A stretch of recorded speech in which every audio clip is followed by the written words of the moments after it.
자, 오늘은 해석해드리고 싶은 복선들이 너무 많아서 짧고 간략하게 다 설명해 드리겠습니다. 복선 순서는 무한대군과 초월, 건의관의 신분, 성남대군의 출생비밀, 청아가 가진 병, 마지막 경합에 대한 예측 순으로 알려드리겠습니다. 이전 영상에서 무한대군에게 찾아올 금은 주옥보다 귀한 것은 아이라고 제가 얘기했는데, 이번에 그 내피셜에 박차를 가하는 복선이 또 나왔습니다. 슈룹 1화에서는 무한대군만 앞섭을 풀어헤치고 있었지만 이번엔 둘 다 공평하게 벗었죠. 확실히 사랑을 나눴고 관상가가 얘기했던 돈으로도 살 수 없는 소중한 아이가 찾아올 것으로 보입니다. 그거에 대한 추가 복선으로 오늘 초월이 뒤에 있는 병풍에 한 쌍의 부부로 추정되는 새가 그려져 있었습니다. 이 새는 아마 무한대군과 초월이를 뜻하겠죠. 애초에 뱃속에 있었을 때부터 운명처럼 초월이에게 반응했던 무한대군. 초월이라 참 예쁜 이름이로구나. 이 녀석이 그 이름을 듣더니 갑자기 반응해서 말이다. 세자 경합 도중 초월이를 보러 왔을 때 말보다 몸이 먼저 움직였다고 했죠. 내 오늘은 말보다 몸이 빨랐다. 난생 처음으로. 뱃속에 있을 때부터 몸이 먼저 반응한 무한대군입니다. 이 둘은 더할 나위 없이 좋은 한 쌍의 부부로 남을 것 같습니다. 다만 한 가지 해결해야 되는 점은 신분 차이로 인해 초월이를 첩으로 들여야만 하는 상황이라는 것이죠. 이 난관은 둘이 넘어야 할 산이 되겠으나 어찌됐든 잘 극복하리라 믿습니다. 자, 오늘 건의관의 진짜 신분에 대한 복선이 추가적으로 더 등장했습니다. 오늘 등장한 복선은 건의관이 정말 패배 윤씨의 숨겨진 아들이라는 것에 힘을 실어주는 복선이었죠. 바로 그의 고향과 과거 행적을 도무지 찾을 수가 없다는 것. 건의관의 고향으로 보는 자에게선 아직도 기회가 없는 것이냐. 계속 뒤를 캐고 있사오나 과거의 행적을 찾기가 쉽지 않은 듯하옵니다. 과거 행적을 찾기 어려운 이유는 이 사람의 신분이 세탁되었다는 증거겠죠. 그리고 다리를 저는 장면에서 굳이 클로즈업 연출을 했었고, 더해서 건의관이 왕위를 계승할 신분이 아니라면 이들이 용모를 세울 이유가 전혀 없습니다. 왕위를 계승할 만한 사람이 없는데 용모를 일으켜 뭐 하겠습니까? 대신들이 고개를 끄덕일 만한 사람이 있어야 용모도 승산이 있는 것이죠. 결정적으로 건의관이 스승이라고 부른 토지선생과 같이 용모를 준비하는 이 사람 역시 모두 건의관에게 극존칭을 사용했습니다. 서암덕이 꼬리가 밟혔다는 것은 우리가 노출되는 것도 시간 문제라는 거 아니겠습니까? 누가 봐도 나이가 가장 어린 사람인데 말이죠. 이는 건의관의 신분에 분명히 뭔가 있음을 의심하지 않을 수가 없는 장면이었습니다. 사실 슈룹 1화부터 가장 많은 분들이 주목했던 부분은 출생의 비밀에 관련한 것이죠. 일단 오늘 나온 사실은 중전이 성남대군을 선왕 상중에 회임을 했다는 것입니다. 대비는 이때 태어날 아이가 날짜상 상중에 회임한 아이라고 생각했기에 어차피 숨겨야 하는 계보에 오를 수 없는 불길한 아이라고 판단, 성남대군의 정확히 태어난 시기를 감추기 위해 사가에서 성남대군을 낳게 한 것으로 보입니다. 심지어 대비는 상중인데 이호가 중전을 품지 않았을 거라고 생각해 성남대군을 이호의 아들이라고 믿지도 않는 것 같죠. 허나 이호는 대비와 만났을 때마다 꾸준히 성남대군을 손자라고 표현했습니다. 다른 사람도 아닙니다. 어마어마한 손주입니다.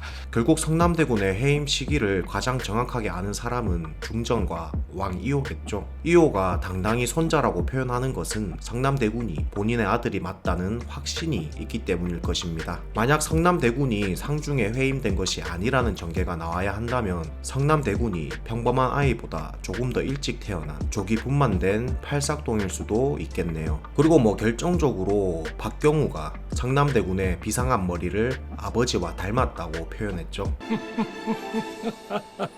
아버지를 닮아 두 분 다 똑똑하십니다. 드라마의 주인공이라고도 할 수 있는 성남대군이 단순히 바람으로 태어난 아들일 거라고는 전혀 생각이 되지 않습니다. 오늘도 아버지 꿈을 이뤄주기 위해 열심히 달린 친구가 있죠. 바로 청아. 성남대군이 박경우의 뒷조사를 시작하자 이를 말리는 것이 아니라 적극적으로 돕고 있었습니다. 청아는 이미 성남대군이 행하는 모든 일에 신뢰가 있기에 망설이지 않고 도운 것이겠죠. 아버지를 국구로 만들 정말 훌륭한 판단 능력입니다. 그런데 그런 청아가 오늘 어렸을 때부터 어디가 아팠던 것인지 구체적인 복선이 나왔습니다. 쿵, 쿵. 이게 원래 제 심장 뛰는 속도거든요. 근데 그쪽만 보면 쿵쿵, 쿵쿵. 정상으로 뜁니다. 남들보다 심장 박동이 느린 청아. 상남대군을 만나면 비로소 제대로 뛴다고 했죠. 아무래도 청아는 어렸을 때부터 심장이 안 좋았던 것 같습니다. 생각해보면 그런 청아가 갯벌에서 상남대군을 보고 뒤도 안 보고 전력으로 뛰어왔던 것은 어떻게 보면 자신의 생명을 담보로 한 열렬한 사랑을 표현한 것일 수도 있겠습니다. 그리고 그런 청아를 상남대군 역시 마음에 들어하는 것 같죠. 오늘 상남대군이 떠오르는 일출 보고 예쁘다고 표현했는데 다들 아시다시피 상남대군이 예쁘다고 한 건 청아겠죠. 그리고 이 일출 장면도 굉장히 의미가 깊은 장면입니다. 어렸을 때부터 상남대군은 본인을 달, 형인 세자를 해라고 표현했었죠. 그리고 형은 해와 달이 만나 밝을 명이 된다고 했습니다. 하지만 상남대군에게 해와 같은 존재였던 세자는 안타깝게 지고 말았죠. 그런데 그 해를 대신해줄 존재가 바로 청아인 것 같습니다. 청아는 이제 일출만 보면 자신이 생각날 거라고 했죠. 다음에 또 이렇게 예쁜 일출을 보게 되면 분명 제 생각이 나시겠지요? 저버린 형의 해 대신 떠오르는 해가 되어줄 사람이 바로 청아인 것 같습니다. 청아가 상남대군 옆에 딱 붙어서 상남대군이 밝을 명이 될 수 있게 빛나게 해줄 사람이 될 것 같네요. 세자 경합에서 남은 사람은 이제 단 3명입니다. 상남대군, 의성군, 보건군이 남았죠. 과연 누가 최종 세자 자리를 차지하게 될까요? 왕은 최대한 공정한 심사를 하기 위해 대신들이 아닌 앞으로 세자와 함께 나라를 이끌어갈 유생들이 직접 뽑도록 판을 짰습니다. 그리고 이전에 중전이 했던 것처럼 대신들을 한자리에 모아 편수를 쓰지 못하게 막으려는 것 같죠. 허나 왕이 바라던 대로 공정하게 흘러갈까요? 오늘 예고편만 봐도 그렇지 않다라는 걸 알 수 있었습니다. 분명 왕세자가 결정되기 전까지는 유생들은 아무도 그곳을 나갈 수 없다라고 했는데 황은영과 소통하는 유생을 볼 수 있었으며 태서영은 어떠한 편지를 몰래 보고 있었죠. 이 편지는 아무래도 예고편에서 잠깐 나온 이 식사 시간을 통해서 그릇에 편지를 숨겨 몰래 소통하는 것 같습니다. 글을 보이는 대로 읽어보면 급히 더 납니다. 의성군의 표가 늘러서 보건군이 가장 뒤처진 상황입니다. 즉 의성군의 표가 늘어나 보건군이 가장 뒤처진 상황이라는 것을 알 수 있습니다. 이에 태소용이 유생들의 마음을 돌리기 위해 어떠한 수를 쓰는 것 같죠. 유생들이 스스로 등을 돌리게 하는 방법은 그것뿐입니다. 헌데 이 수가 보건군을 이기게 만들 수일지 아니면 자신과 적대 관계가 돼버린 황기인의 아들 의성군이 이기지 못하게 상남대군을 밀고 의성군을 끌어내리려는 수인지는 아직 정확하게 판단이 안 서네요. 현재 최종 경합에 오른 3명의 약점이 될 수 있는 수들은 상남대군은 족통이 아니라는 소문, 의성군은 경합 중 살인을 저질렀다는 점, 보건군은 엄마 태소영이 비방설을 뿌린 범인일 수 있다는 점입니다. 각자 가진 수들을 중전, 황기인, 태소영이 어떻게 머리 싸움을 할지 11화에서 본격적으로 전개가 되겠네요. 우선 예고편에서 중전이 이런 말을 했죠. 지금은 저들이 경쟁하도록 내버려두는 것이 우리에게 더 유리합니다. 일단 전개는 태소영과 황기인의 싸움으로 시작되어 중전은 가만히 두고 보는 입장인 것 같습니다. 개인적으로 저는 오늘 보건군이 태소영이 전해준 힌트를 바다에 던지고는 끝까지 형님과 함께 가겠다고 했던 말이 기억에 남는데 형님과 끝까지 함께한다는 뜻입니다.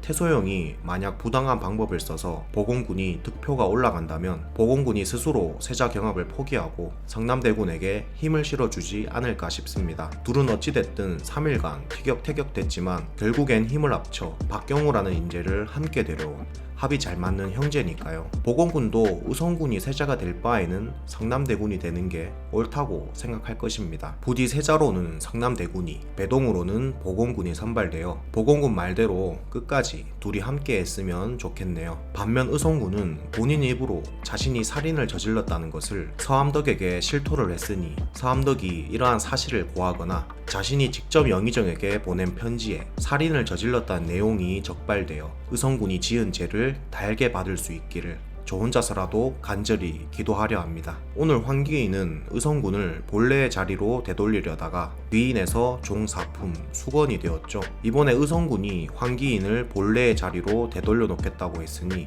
어미와 똑같이 벌을 받게 되는 스토리로 흘러갔으면 좋겠습니다. 자기들 말로는 본래의 자리를 되찾겠다 했지만 사실 중전의 자리도 세자의 자리도 가진 적이 없는 둘이죠. 욕심은 화를 부를 뿐입니다. 자, 오늘 개인적으로 욕심을 버린 고기인의 편안한 모습과 개성대군을 끝까지 지켜주려는 모습. 개성대군은 돌아왔습니까? 궁에선 안 보이던데. 뭐 돌아오는데 시간이 걸리나 보죠. 혈기왕성한 사내가 궁밖에 나갔으니 얼마나 하고 싶은 게 많겠습니까. 그리고 신상궁이 이전에 맞은 싸대기를 그대로 돌려준 장면들을 보면서 저녁에 먹은 것들이 시원하게 다 소화가 되었습니다. 아주 통쾌한 전개 감사합니다 작가님. 특히 오늘 왕 이호 역시 왜 이 사람이 태평성대를 이끌어낸 왕인지 그 능력에 대해서 충분히 보여준 스토리였기에 너무나 만족했던 슈룹 18였습니다. 오늘 리뷰 영상은 여기까지고요. 오늘 제 복선 해석과 뇌피셜이 마음에 드셨다면 구독과 좋아요 버튼으로 저와 함께 남은 슈룹 정주행해봅시다. 앞으로도 여러분이 드라마를 더욱 재밌게 시청하실 수 있게 치밀한 복선 해석과 뇌피셜 영상으로 찾아뵙겠습니다. 그럼 오늘도 좋은 하루 되시고 저는 다음 영상에서 찾아뵙겠습니다. 다음에 또 이렇게 예쁜 일출을 보게 되면 분명 제 생각이 나시겠지요?